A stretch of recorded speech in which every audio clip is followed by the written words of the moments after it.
Hey everybody, and of course, this is Darren W. Carter from Carter's Barbecue, and may the 4th, of course, be with you, which when you're probably seeing this is going to be the 5th or later, but I digress.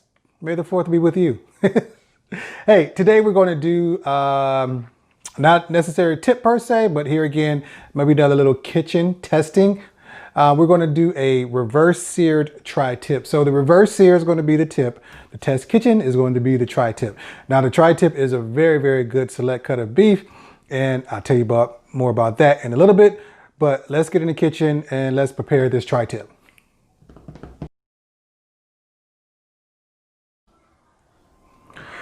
Okay guys, this is the tri-tip. It is not very popular here, East Coast, Northeast, Midwest, or whatever you call it.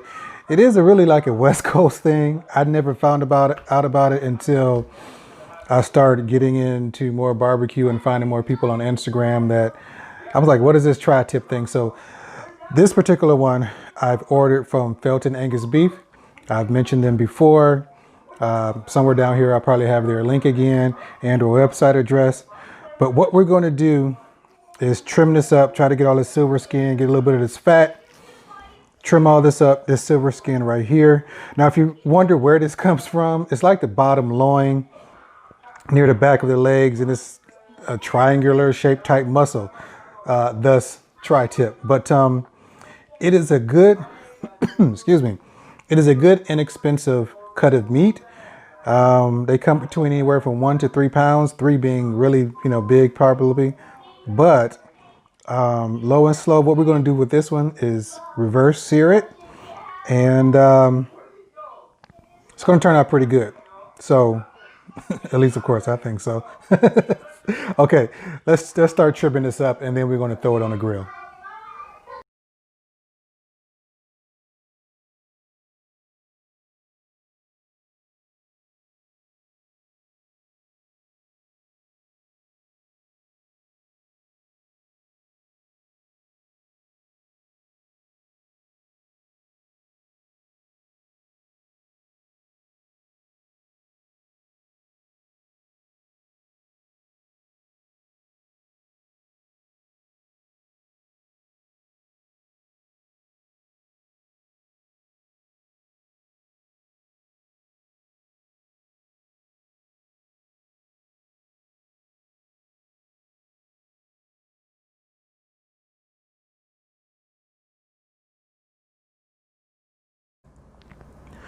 Okay guys, so I trimmed this up, and what we're going to be using is Miss Rubin's Black Magic to season it. Now I would usually put a little olive oil on here to keep it, as a binder to tack it to the meat. But this meat is going to be sweating for a minute. I'm not going to cook it right away. So I am just going to put some seasoning on it, let it sit, and then we're going to throw it on the grill. So here we go. And with this seasoning, if you've heard or saw my other video talking about my favorite seasonings, this is one that is mentioned. And this is one that you can liberally put down.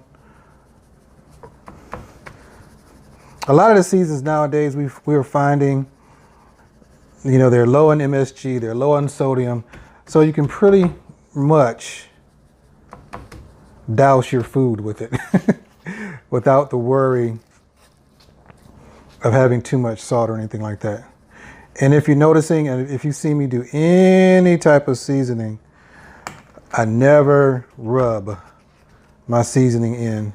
I always pat, because as I've always stated, when you rub it, you move the seasoning around, and you want to try to get as much evenness as you can. So what'll happen is, you rubbing it, you have higher, you'll be rubbing it and you will get more season in one place than another. So me personally, I try to get as much as an even coat as possible. Now you may be wondering, why is this one so dark? This is a charcoal seasoning. And there are actually a lot of them out here on the market. And again, these are my favorites. So, all right. So we got this seasoned up. It's going to sit for a while so it can sweat. And then I'm going to take this out and throw it on the grill. So next time you see me, we'll probably be outside somewhere. All right.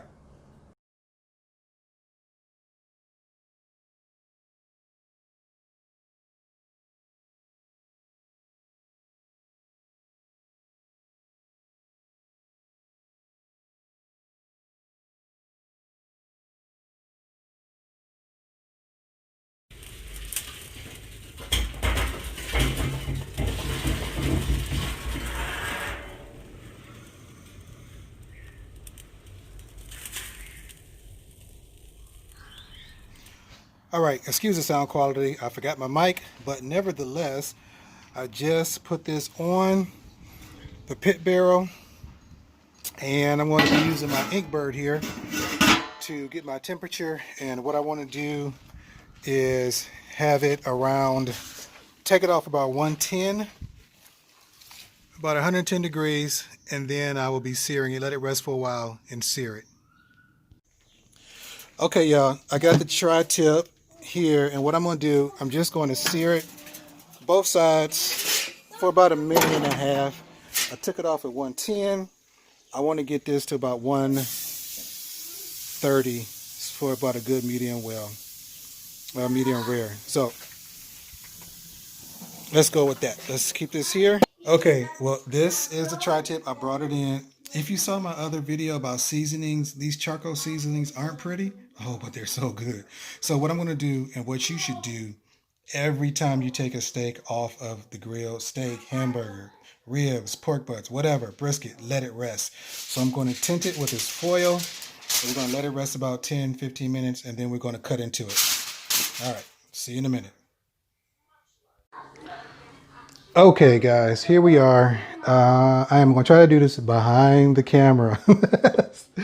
Okay, with tri-tip and a lot of beef, especially like brisket, you want to cut against the grain. So the grain is going down like this, so I kind of want to cut this way. So one I'm going to do, I'm going to cut this here. Let's take a look at what it looks like inside.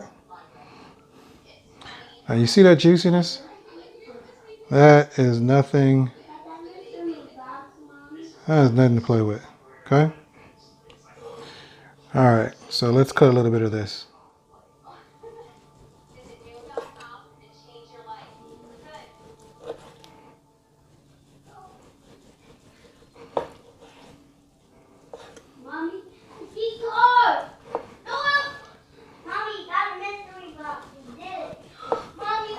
All right.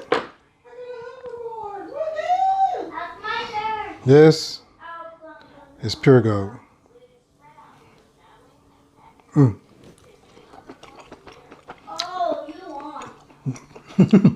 I'm telling you. Okay, let me not talk in my mouth for. With this seasoning, it's not the prettiest when you do it. Oh my God, but the taste is amazing. So here is your tri-tip. And as you can see, I let it smoke till about 110 degrees. I took it off and then I seared it to about 130. And then here is my medium rare. All right, there you go.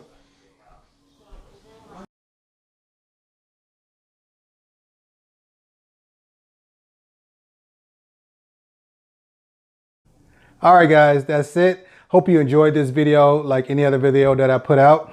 And that's the tri-tip. Again, it's not very popular in the Northeast here, Northwest, East Side, West Side, whatever you want to call it, the central part of America.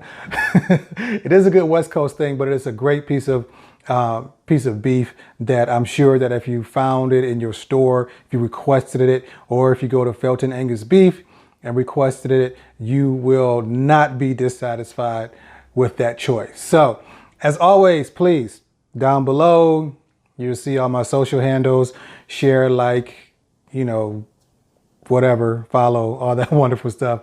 It would be greatly appreciated. But until the next test kitchen and or Tip Tuesday, you take care.